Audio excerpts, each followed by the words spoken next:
Hi everyone. Today we're going to use the CP formula. This formula was introduced to us last class. In its full form, it's Q equals mass times T2 minus T1 multiplied by the specific heat. Okay, so we call it CP. So I call it the CP formula because this is the only formula from our thermodynamics unit or thermochem unit that actually contains CP, specific heat.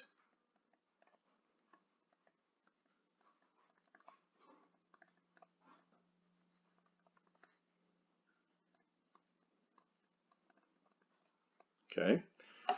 Specific heat capacity is actually measured in units of joules per gram degree Celsius. Okay. This term in the middle here, T2 minus T1, you would recognize that as delta T, okay, or change in temperature.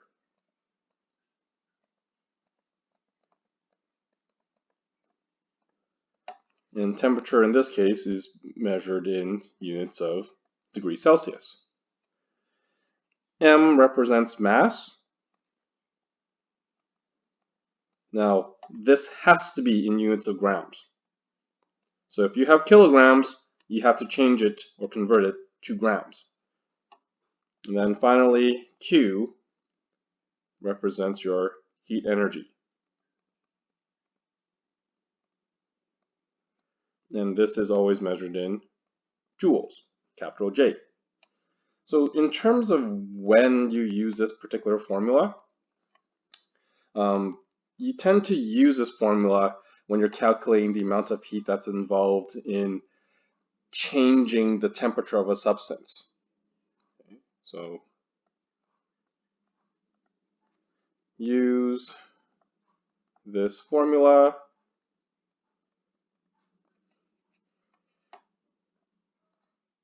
when calculating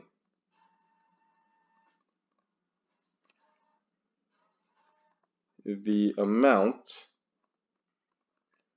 of heat involved in changing the temperature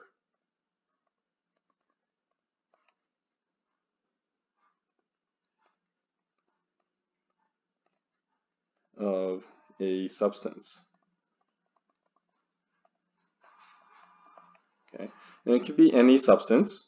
So every substance has its own unique heat capacity. So we can tell that from the formula, the change in heat, okay, or the amount of heat that's involved, okay, is affected by mass. It's affected by how much change in temperature there is, and the ability for a substance to either absorb or release heat energy. Okay, so let me give you an example. So let's just call this example 1.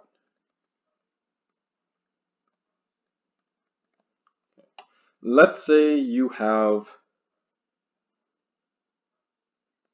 a metal rod made from copper. So this is copper metal. Now, if you look up the CP for copper, the specific heat capacity for copper is 0.385 joules per gram degree Celsius. Okay. Now leave a little space in the middle here, because if you compare it to water,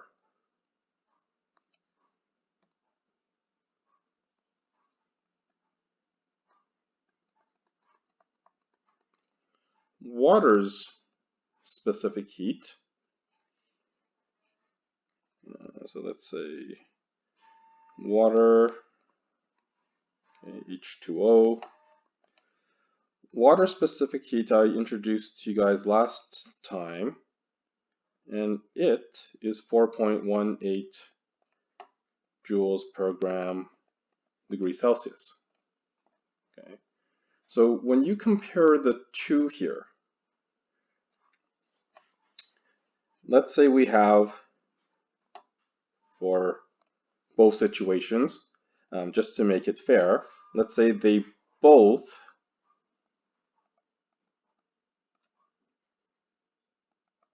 have a mass of 100 grams. Okay, so they both weigh the same amount, they both have the same amount of matter. Let's say they both start at room temperature, 20 degrees Celsius.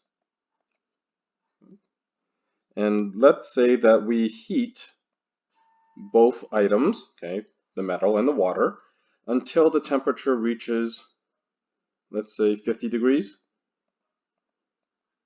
Okay, so from this information here, everything else is the same except for the CP, right?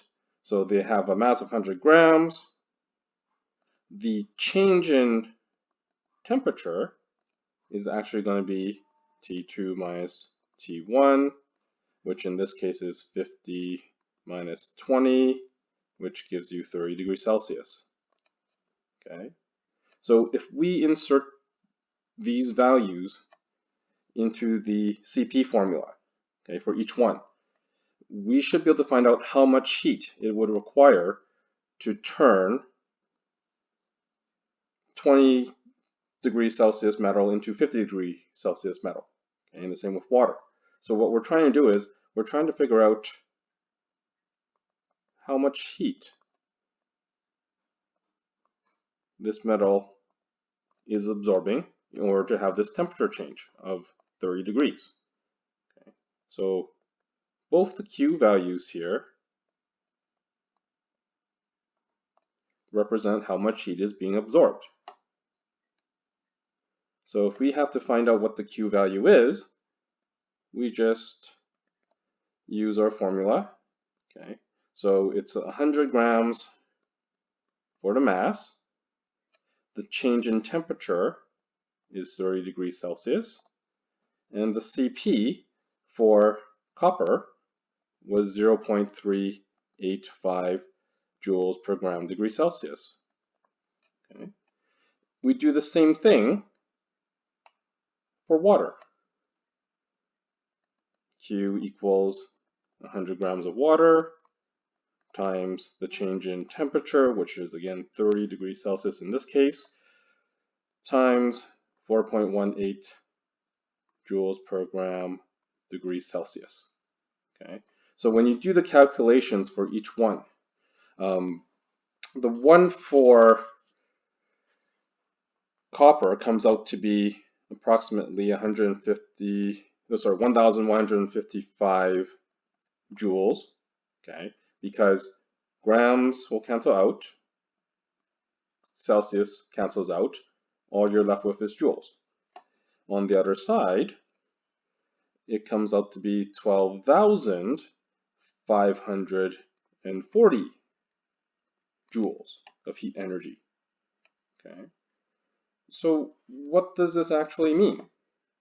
Well, if this is the amount of energy water is absorbing to have a 30-degree change, and this is the amount of energy that copper is absorbing to have, again, a 30-degree change, well, water apparently can hold more heat energy, okay, or it actually requires more heat energy to make the same temperature change.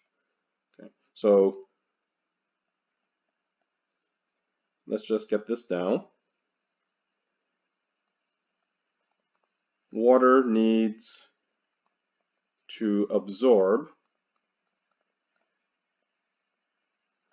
more heat energy to have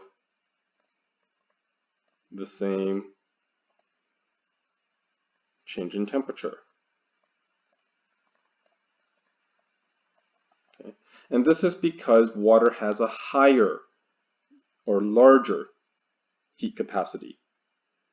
Okay, so therefore H2O has a greater heat capacity.